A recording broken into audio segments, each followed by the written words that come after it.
Hello, good morning. I've set my camera beforehand this time just in case Facebook does the same thing again and doesn't let me adjust my camera. So I'll give you a couple of minutes for those of you who are able to attend live to make your way in here. It's only just 9:30 on the dot here, so I'll give you a minute or so to find the button and all of those fun things. For those of you who are watching the replay, I will keep talking for the moment. Yesterday, I've not posted a live video into a group before.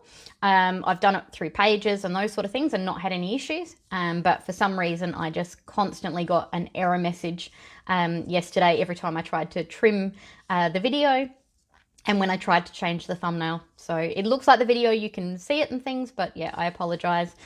We couldn't tidy that up before it got posted, or yeah, you would have just not been able to see it at all.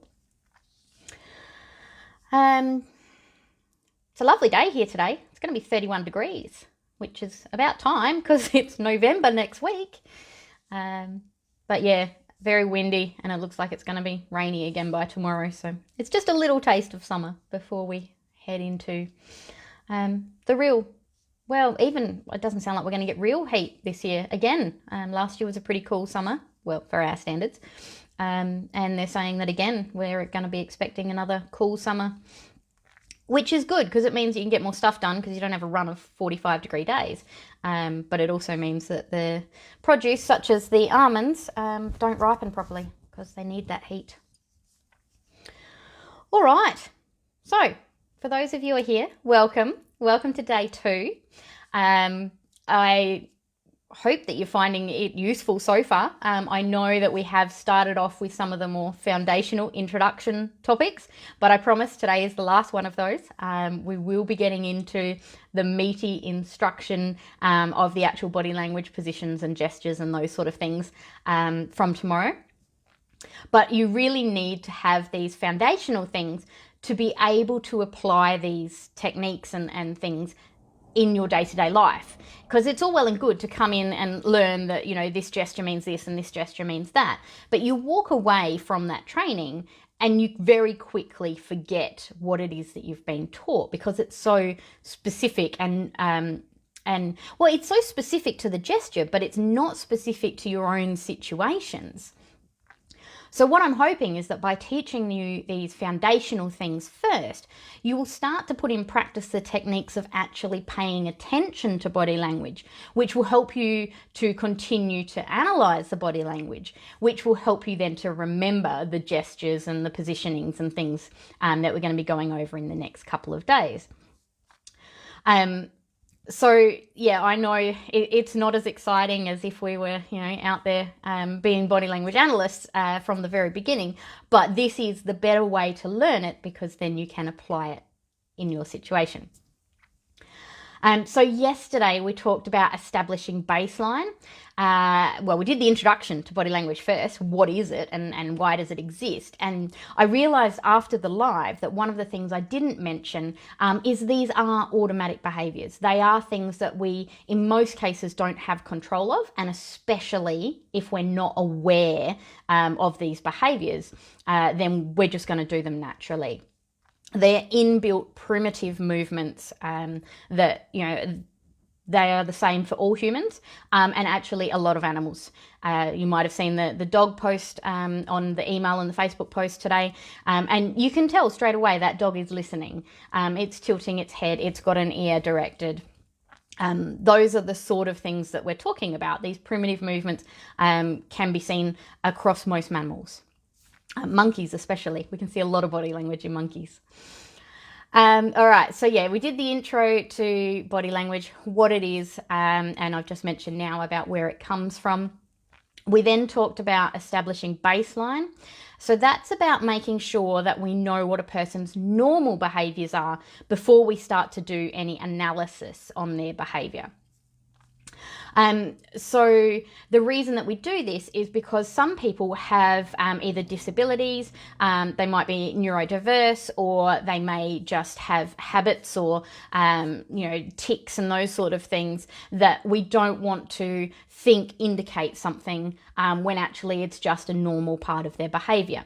I talked about the fact that I play with my rings all the time. It's just a habit thing for me. But if you're just looking at a body language theory side of things, it's a sign of nervousness and anxiety. Now, I do get nervous and anxious, just like everybody else, but this isn't a sign for me that I am getting nervous and anxious. Now, if I start to increase the amount that I'm playing with the rings, the speed, the velocity of it, then it's likely a good sign that I'm getting anxious or nervous. Hence why I'm not wearing any rings now, because I will be sitting here giving off all sorts of cues. But for me, that is just a normal body language. We also had Jo, who talked about how she plays with her hands. And the fact that for her that is a normal behaviour, and that, the same sort of thing, it could be seen as a sign of nervousness and anxiety. But if people establish baseline first by having a normal, comfortable conversation and you're still doing those movements, then you can tell that that's a habit and not a signal or cue. All right, so if anybody has any questions about yesterday, I'm happy to answer those. I'm also happy to talk about anything that maybe is a query for you. We will be covering over posture, faces, arms and hands in the next 3 days. So if you have a specific movement, maybe hold off for those days. But if there's anything else relating to body language that you're confused, concerned, you've heard a myth or a rumor, then let me know, because I'm happy to help you out and answer those for you. I want to make sure that the content that I'm giving you is the content that you actually are wanting, rather than just the content that I want to give out. So keep the questions coming. It's been good. I've also really enjoyed seeing, I know some of you are brand new to this, and that's completely fine. And I know that some of you are, you've studied this before, or you've got at least a basic understanding. So having the pictures in there where we're talking about what's actually happening in the photograph has been really good to see the sort of things that you're already picking up on. Now, one of the reasons that I do this is to show you, first of all, how much a picture can tell you the story without any words, without any conversation being heard. But it's also a really good way to get you into the practice of looking at these things, because we're presented with so much content every day. We see photographs, we see videos. I've just been having a look at the lost girl in WA, Cleo. She's about 4. And I've just been having a look at the videos of her parents there. I've had a few people question about whether there's any concerns with their body language. So I'm going to have a look at that. But the thing is that if you just sit and you watch the news, you just see these videos and you don't see all of the hidden messages that are being passed across. Now, the good thing is that obviously those who follow me on TikTok and in my Facebook group are, they're starting to pay attention to these things, and they're starting to say, I know that there's more than what we just see at the top level. So yeah, these photos that I'm putting up each day for you to have a look at. Don't worry if you're not sure what it is you're meant to be looking for. You don't have to know the specific leg crossed or the arm over the body or any of those sorts of things, but just get a feel for what you think might be going on in that picture. I had somebody in the group yesterday who looked at the one where it was the couple who are possibly on a date or something, and she's turning from the camera with sort of disgust and embarrassment, and he's looking quite proud of himself. And one of them said, I almost said embarrassment, but then I second guessed myself, but my gut said that she was embarrassed. And so that's a really good way of thinking about it. Just what does your instinct say when you start to look at what do I think is happening to these people in this photo? As I said, we'll get on to the arms and the legs and the facial stuff in the next 3 days. All right, let me take a sip of coffee. I talk so fast in these things, but I'm like, I've only got 20 minutes. I need to get it all out.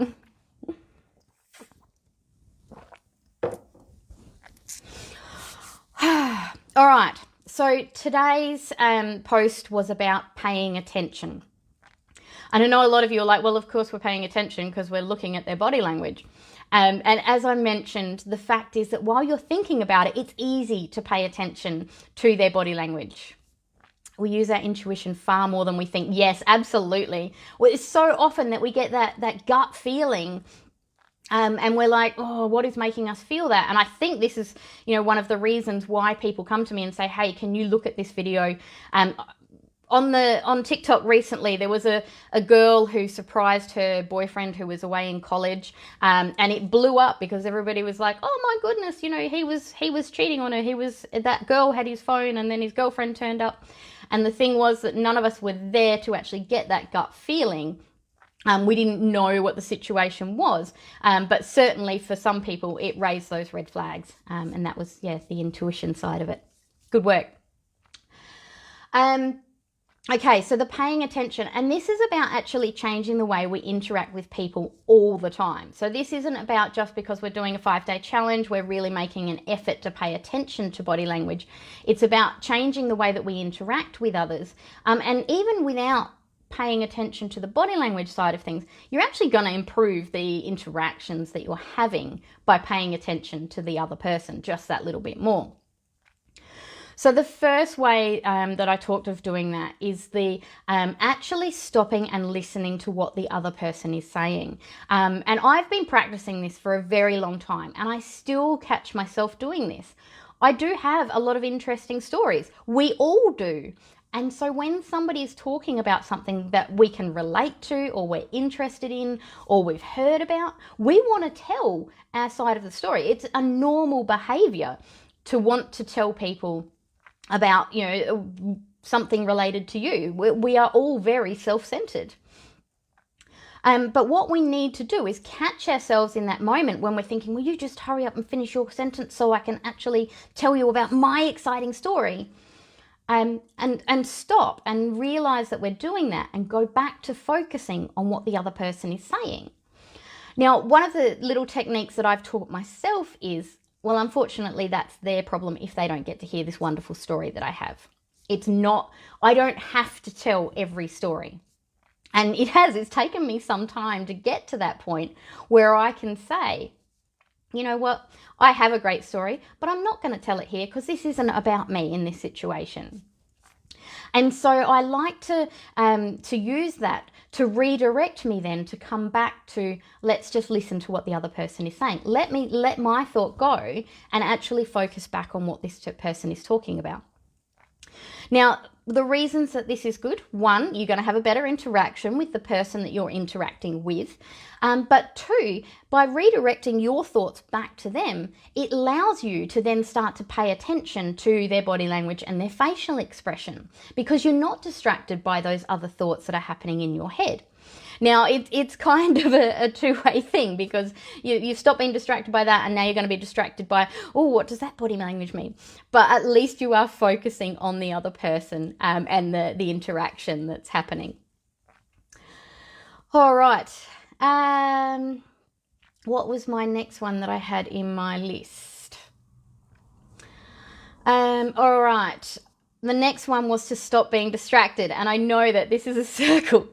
How do you pay attention? You stop being distracted. Well, if you're not being distracted, then you're paying attention. I get that.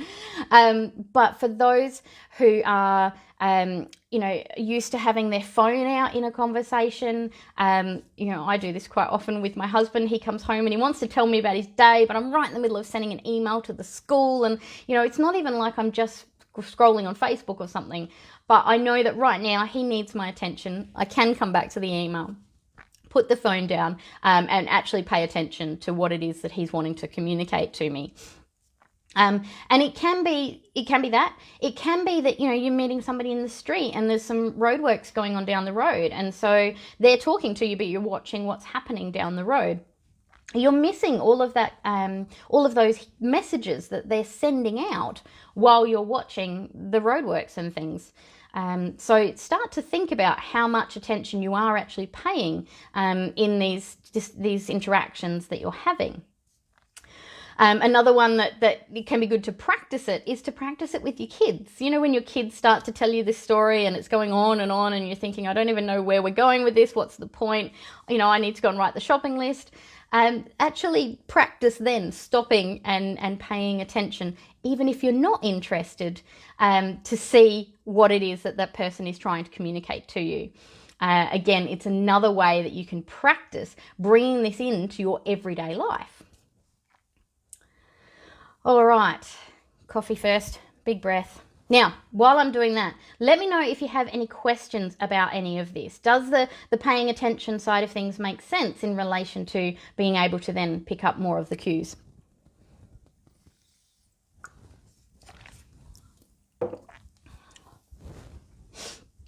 And if you're watching this on replay, you can still put the comments and questions underneath, because I'm checking all the time, so I'll be able to answer your questions and comments. And for tomorrow, if you have any questions, you're welcome to send them through to me before the live if you can't make it. I know it's the middle of the night in the UK and it's work time in Australia, so I understand that a lot of you can't make it live, but certainly send those questions through because I'm happy to answer them for you. Okay, all right, so the next two kind of tie in together. So it was about not talking about yourself all the time. So I mentioned just before about, you know, you don't have to tell every story that you have. You don't have to let everybody know how much knowledge you have about a topic. And in fact, it's quite fun to let somebody discuss, or a group of people discuss something for quite some time. And then to pop up and say, oh, well, actually, you know, I have this, or I know that, and see their thoughts happen on their face as you do that. But yeah, so let them talk about themselves. Let them run. Don't finish their sentences or finish the words that they're trying to think of. I mean, obviously, if they're really stuck, you can help them out. But let them have the stage. Let them run the conversation for a little bit. When you let them do that, the more comfortable they feel as they continue in their discussion or what it is they're telling you about, the more they're actually going to start to give out natural body language. So we talked about establishing baseline, but this is more about, nerves and those sort of things coming into play. So maybe you're in a work situation and you're talking to a new colleague. They are obviously going to feel a little bit out of balance with you. You know, you're more authoritative because you've been in the position longer.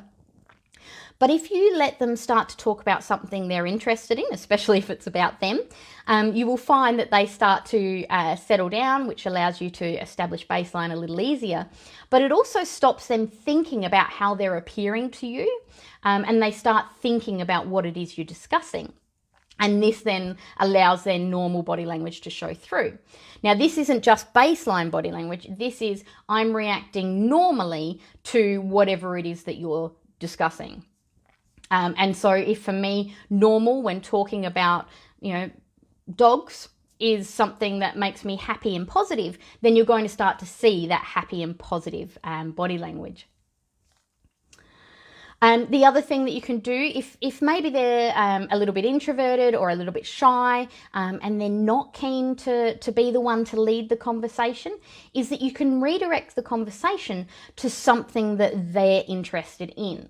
And so you can still be the one guiding it if that's what's required, but make it something that you know that they're interested in. How do you know whether they're interested in? Ask them. I had somebody really difficult recently. I'd known them as an acquaintance. They were going to be somebody who I was involved with a little bit more than just acquaintance level. So I thought, well, it's a good time to get to know you properly. And so I was trying to find a hobby or an interest or something that they were interested in. Have you read any good books recently? Do you watch movies? Do you have any animals? I knew they didn't have kids, so I didn't go down that track. Those sort of questions. And I was literally getting nowhere. And so I just said, What are you interested in? What are your hobbies? And we eventually got to a point where we found something that they were happy to talk about. And so we were able to have a conversation. But literally, I had to just say, I'm running out of ideas here to ask you about. Tell me what you're interested in. And then the final one, which I tied in with this because letting them run is about being quiet. But I think it's a good time for me to just throw this in because I can't find anywhere in the next 3 days where it would be appropriate to talk about. And that's to talk about silence. So silence is something that as an investigator, you use a lot. And I literally bite my tongue because as you can tell, I like to talk. And as an investigator, the last thing you want to be doing is talking or doing the most talking. You want to guide the conversation, but you want to let them do the talking. And often, we might already have some evidence which says that what you're saying isn't true, and your side of the story is either made up or it might be how you viewed it, but I might have seen video footage and your memory of it is not correct. And so if you're having a conversation with somebody and you literally want to say that's not true, or you want to ask them a question about something that they've just glossed over when they're mid-story, I literally bite my tongue. Not hard, not so it hurts, but just as a reminder to myself to be quiet and let them talk. Now, the other thing is that when they get to the end of what it is that they're saying, now, don't use this as an interrogation process in a normal conversation situation, but don't always jump straight in as soon as somebody finishes talking. Let the silence sit for a moment and get comfortable with it. They say that, a uncomfortable silence, people tend to jump in after about 7 seconds. So it's not very long that you're sitting there and waiting for somebody to do something. Most people will jump in sooner than 7 seconds. But even if somebody thinks I'm finished, it's your turn, they usually won't go longer than 7 seconds before going, okay, I have to say something. Now, this can get people to say things that maybe they didn't intend to say. If you're probing about why they're feeling a certain way, then this can help with that. They might just come out with something, or they may come out with something that's slightly unrelated. And so that gives you another angle to go down in your conversation. So it might be, they've realized that they finished talking about their hobbies. And so now they're going to say, well, let's talk about movies or something else. It helps to keep the conversation going, which is surprising because it's a gap in the conversation. But again, people are so busy thinking about, oh my goodness, how do I fill this silence? Why are they being quiet? That they stop thinking about their body language. And so they give out the cues which are much more natural for them with the way that they're feeling. It also lets you see them feel a little bit heightened. So you can see the sort of body language that they're giving out when they're feeling in a heightened state. And this is usually quite negative. People don't tend to feel positive about a silence unless you're quite comfortable with each other and, you're used to having silence or there's something happening. And so, you can focus on that instead of talking. But yeah, so it's a really great way to see people's body language, and you might see something that's you've maybe not seen before, or you might see the same behaviors that you've seen before but just exaggerated a little bit more. Occasionally you'll see muted, but so they reduce the amount of body language that they're giving in a heightened state, but usually in this situation it's not a flight or fight type situation, flight, fight or freeze. It is just I'm not quite comfortable here, let's get over this lump.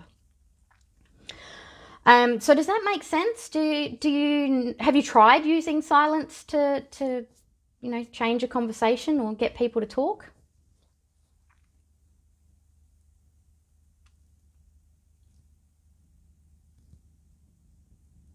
Doesn't really work with comments because there's a delay anyway, but you get what I'm saying. All right. So that is all I have to cover for today. Please make sure that you go in and do your homework for each day. You can go back to the earlier challenge posts within the Facebook group and actually jot down in there what you thought about when you were trying out these techniques. And it's fine if you didn't do them 2 days ago, just do them today. Because the reason that I want you to try them is so that you can ask the questions while I'm here and available to say, hey, look, I tried the silence thing and this is what happened. And so then we can work around, you know, a better way to do it next time. Or if it worked fantastic, then that's great. I'd love to hear. Yeah, so the homework is a really good thing. Have a go at looking at the pictures of the people and see what your initial gut feeling is towards what's happening in that situation, and put some comments up there. I'm going to try 3 situations of purposely staying silent today to see what happens. Hey, you just said that. Fantastic. That's what we want to hear. It's not hard. And look, you know, if you get to the 5-second point, you're really feeling uncomfortable, then you can just speak and try again later. But yeah, that's great. That's what we want to hear. So yeah, that's about all I have to add. As I said, the next 3 days, we're going to be getting into the actual what are you looking for when you're doing these things. But keep the questions coming, and I can't wait to see you tomorrow. Thanks, guys. Bye.